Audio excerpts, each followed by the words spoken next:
রাজ্যের সাধারণ মানুষের প্রাপ্য এবং বিভিন্ন দাবি নিয়ে এবার কেন্দ্রের বিরুদ্ধে সরব হলেন বাম নেতারা। রাজ্য কমিটির সিদ্ধান্ত অনুযায়ী আগামী 7 এপ্রিল পর্যন্ত বিভিন্ন আন্দোলন কর্মসূচি নিয়েছে জলপাইগুড়ি জেলা বামফ্রন্ট। এই নিয়ে একটি সাংবাদিক সম্মেলন করেন বামফ্রন্টের জেলা আহ্বায়ক সলিল আচার্য। উপস্থিত ছিলেন বামফ্রন্টের বিভিন্ন নেতারা। অভিযোগ, কেন্দ্রীয় সরকার স্বৈরাচারী ও অগণতান্ত্রিক কার্যকলাপ শুরু করেছে।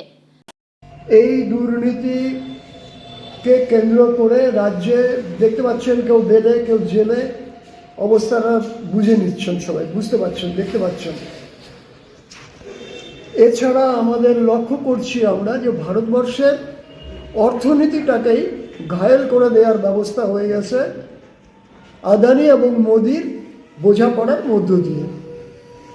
এবং ভারতবর্ষের অর্থনীতি কোথায় যাচ্ছে, মানুষের ক্রয় ক্ষমতা কোথায়, সাথে সঙ্গতি দিকে পশ্চিমবাংলার দুর্নীতি, পশ্চিমবাংলায় মানুষের ক্রয় ক্ষমতা কমে যাওয়া, বেকারি, দারিদ্র ইত্যাদির মধ্য দিয়ে কৃষকের ফসলের দাম না পাওয়া, এই সমস্ত সমস্যাগুলো নিয়ে আমাদের প্রচার। আমরা আগামী 7 তারিখ পর্যন্ত থাকবো, আন্দোলনে থাকবো।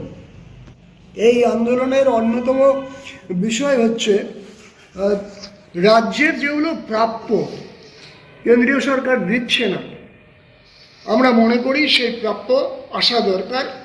রাজ্যের মানুষকে বঞ্চনা করার অধিকার কেন্দ্রের সরকারের নেই।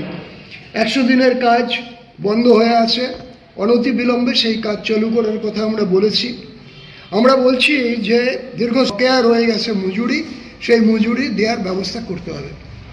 আমরা আমাদের কেন্দ্রীয় দাবির সাথে যুক্ত করেছি যে আধার কার্ডের সাথে প্যান কার্ড, সেটাকে যে লিঙ্ক করা, সেই লিঙ্ক করার জন্য কেন্দ্রীয় সরকারের তরফ থেকে 1000 টাকা করে ধার্য করা হয়েছে। আমরা বলছি সময় বাড়াতে হবে।